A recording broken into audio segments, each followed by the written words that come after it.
तो हेलो दोस्तों, स्वागत है आप सबों का मेरे इस यूट्यूब चैनल में। तो आज हम क्लास 11 का विषय हिंदी करने जा रहे हैं। ऐसी इलेक्टिव है, Hindi elective class 11 JAC board के लिए, ठीक है। ये मॉडल प्रश्न पत्र 2024 से 25 का है, और जैसे 2025 से 26 का मॉडल पेपर निकल जाता है, मैं आप लोगों को इसी यूट्यूब चैनल में सेंड कर दूंगा। इस यूट्यूब चैनल में बने रहना आप सबों को, ठीक है। तो हम लोग स्टार्ट करते हैं। क्वेश्चन देखते हैं हम लोग। क्वेश्चन यहाँ पे है, निम्नलिखित गद्यांश को ध्यानपूर्वक पढ़कर दिए गए प्रश्नों के लिए सही विकल्प का चयन करें। इंटरनेट आधुनिक युग की सबसे बड़ी उपलब्धियों में से एक है। यह एक ऐसा नेटवर्क है जो पूरी दुनिया को जोड़ता है। इसके माध्यम से लोग न केवल जानकारी प्राप्त करते हैं बल्कि अपने विचार और अनुभव की साझा कर सकते हैं, ठीक है। सोशल मीडिया, ईमेल और ऑनलाइन शॉपिंग जैसी सुविधाओं ने लोगों के जीवन को बेहद आसान बना दिया, लेकिन इंटरनेट के अंधाधुंध प्रयोग ने कई चुनौतियां भी खड़ी की है। साइबर अपराध, व्यक्तिगत जानकारी की गोपनीयता का उल्लंघन और ऑनलाइन धोखाधड़ी की समस्याएं आम हो गई है। इसके बावजूद इंटरनेट ज्ञान के भंडार के रूप में अनमोल है, बशर्ते इसका उपयोग सावधानी और समझदारी से किया जाए, ठीक है। तो क्वेश्चन देखते हैं हम लोग, इंटरनेट का सबसे बड़ा लाभ क्या है, ठीक है। तो यह हो जाएगा आपका, पूरी दुनिया को जोड़ता है, ठीक है। इंटरनेट का सबसे बड़ा लाभ यही है। दूसरा क्वेश्चन, गद्यांश के अनुसार इंटरनेट के कारण कौन सी समस्याएं उत्पन्न हुई है? तो साइबर अपराध और धोखाधड़ी। क्वेश्चन नंबर 3 है, इंटरनेट को किसके रूप में वर्णित किया गया? किसके रूप में वर्णित किया गया है? तो ज्ञान का भंडार के रूप में, ठीक है। फिर क्वेश्चन नंबर 3 है, गद्यांश में इंटरनेट के उपयोग को किस शर्त पर लाभदायक बताया गया है? अगर इसका उपयोग मनोरंजन के लिए किया जाए, नहीं। अगर इसका उपयोग समझदारी और सावधानी से किया जाए, बिल्कुल। यहाँ पे है, निम्नलिखित गद्यांश को ध्यानपूर्वक पढ़कर दिए गए प्रश्नों के लिए सही विकल्प का चयन करें। भिन्नता में एकता की शक्ति भारत की पहचान है, ठीक है। भारत की पहचान क्या है? भिन्नता में एकता की शक्ति। धर्म, भाषा, वेशभूषा फिर भी एक परिवार समान है। सभी धर्म का आदर करना हमारी परंपरा सिखाती है। आगे है, आपसी मेल और भाईचारा एकता का दीप जलाती है। जाति धर्म के झगड़ों से दूर बनाना होगा। सत्य अहिंसा के मार्ग पर फिर से चलना होगा। हम सब भारत माता के एक सूत्र में बंध जाएं, मिलकर प्रगति पथ पर बढ़े, नई मिसाल बनाएं। तो क्वेश्चन है 5 नंबर, पद्यांश में भारत की पहचान किससे की गई है? तो ये की गई है भिन्नता में एकता से, ठीक है। क्वेश्चन नंबर 6, पद्यांश के अनुसार एकता का दीप किससे जलता है? आपसी मेल और भाईचारे, ठीक है। क्वेश्चन नंबर 7, पद्यांश में किन झगड़ों से दूरी बनाने की बात कही गई है? ये हो जाएगा आपका ऑप्शन नंबर बी, जाति और धर्म के झगड़ों से, ठीक है। नई मिसाल बनाए, पंक्ति से क्या प्रेरणा मिलती है? तो ये हो जाएगा क्या? प्रगति और एकता के साथ आगे बढ़ने की। रेडियो को किस प्रकार का जनसंचार माध्यम माना जाता है?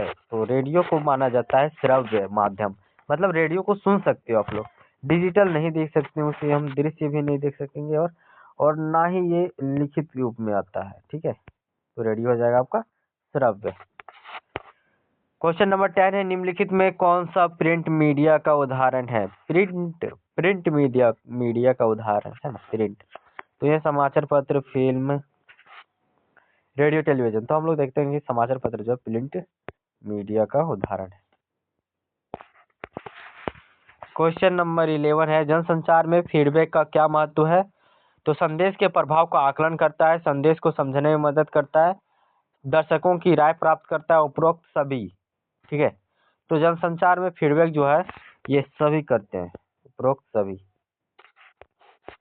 निम्नलिखित में से कौन सा जनसंचार का आधुनिक माध्यम है? जनसंचार का आधुनिक माध्यम क्या है? इंटरनेट। जनसंचार का समाज पर क्या प्रभाव पड़ता है?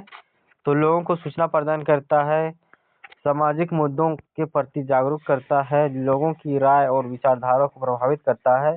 तो उपरोक्त सभी होगा, ठीक है। निम्नलिखित में से कौन सा पत्रकारिता का नैतिक सिद्धांत है? पत्रकारिता का नैतिक सिद्धांत हो जाएगा आपका, यहाँ हो जाएगा सत्य और निष्पक्षता का पालन करना, ठीक है। क्वेश्चन नंबर 15, पत्रकारिता में पेज 3 का क्या तात्पर्य है? तो पेज 3 का तात्पर्य है क्या? मनोरंजन और जीवन शैली की खबरें। ठीक है। खोजी पत्रकारिता का मुख्य कार्य क्या है? गुप्त और महत्वपूर्ण जानकारियों को उजागर करना। टीवी और रेडियो पत्रकारिता को किस श्रेणी में रखा जाता है? तो इसे रखा जाता है इलेक्ट्रॉनिक मीडिया। दूरदर्शन पर प्रसारित होने वाला पहला धारावाहिक है तो हम लोग। ठीक है। हामिद लोहे की दुकान पर जाता है। यहाँ भी पढ़ लो आप, एक कहानी पढ़ना पड़ेगा, उसके बाद इससे रिलेटेड क्वेश्चन देना पड़ेगा। आपके चैप्टर नंबर 1 में है। कई चिमटे रखे हुए थे, उसे ख्याल आया कि दादी के पास चिमटा नहीं है, वे तवे से रोटियां उतारती है, उसका हाथ जल जाता है। अगर वह चिमटा लेकर दादी को दे दे तो क्या कितनी प्रशंसा होगी? तो वह जो है उसकी दादी कितनी प्रशंसा होगी, है ना। फिर उनकी उंगलियां कभी नहीं जलेगी, घर में काम की चीज भी हो जाएगी। खिलौने से क्या फायदा होगा? व्यर्थ में पैसा खराब होगा। और रोटियां तवे से उतार लो, चूल्हे में सेक लो।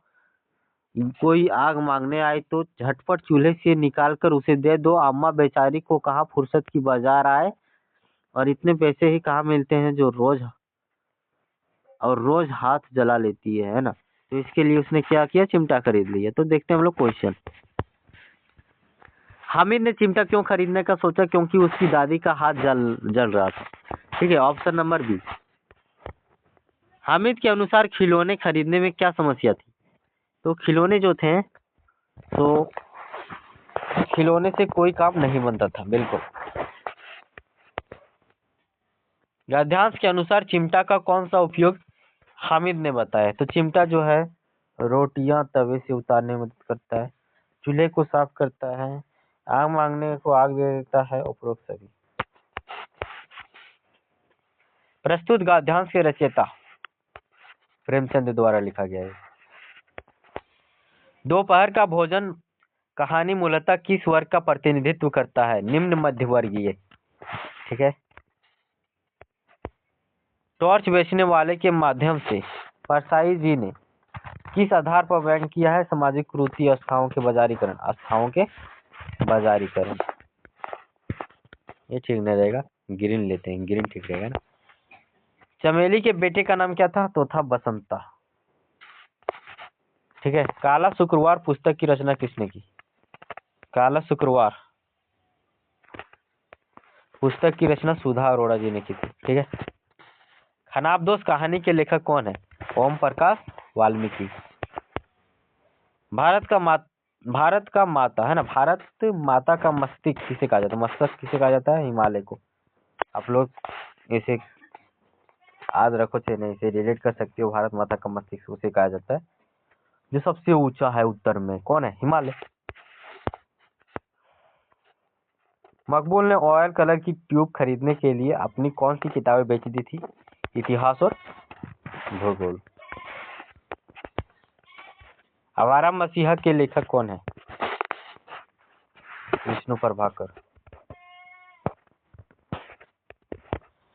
पतंगबाजी में शरद का मित्र कौन था? तो राजू था। ये आप लोग पढ़े होंगे, पढ़ लेना, नहीं तो पढ़ा। देखो यहाँ पे है, निम्नलिखित पद्यांश को ध्यान पूर्वक पढ़कर दिए गए प्रश्नों के सही विकल्प का चयन करें। यारे इन दोहुन राह न पाई, हिंदू अपनी करे बड़ाई, गगर छुअन न देही, बेसिया के पांव तरसेवी, यह देखो हिंदू आई, मुसलमान के पीर ओलिया मुर्गी मुर्गा खाई, खाला केरी बेटी बिहो, धरही में करे सगाई, बहर से एक मुर्दा लाए धोए धाय चढ़वाई, सब सखिया मिली जेवन, बेटी घर भर करे बड़ाई। अगला है, हिंदुन की हिंदुआई देखी तुर्कन की तुर्काई, कहे कबीर सुनो भाई साधो, कौन राह है उजाई। चलो देखते हैं क्वेश्चन, समझ तो आया नहीं होगा, सफर भी देख लो। कवि ने इस पद्यांश में किसकी आलोचना की है? हिंदू धर्म की, मुसलमानों की, धार्मिक भेदभाव और पाखंड की। इतना कॉमन सेंस तो आप लोगों के पास होगा ही कि ये आप लोग पता कर सकते हो क्या बात हो रहा है यहाँ पे। ठीक है।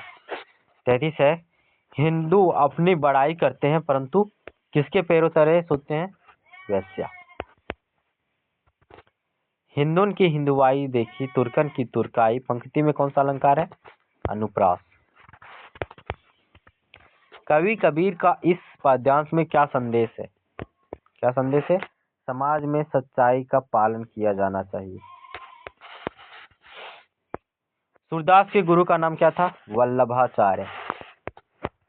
हंसी की चोट कविता में किस भाषा का प्रयोग किया गया है? ब्रज भाषा। सुमित्रा नंदन पंत किस काव्य धारा के कवि थे? छायावादी। क्वेश्चन नंबर 39, महादेवी वर्मा को किस रचना के लिए भारतीय ज्ञानपीठ पुरस्कार प्राप्त हुआ? तो ये हो जाएगा आपका आमा। ठीक है, आमा। मगध में कौन हस्तक्षेप करता है? तो ये करता है मुर्दा। बाकी ये था आपका क्वेश्चन पेपर जो आप लोगों का था, क्या बोलते हो, 2000 मॉडल पेपर था।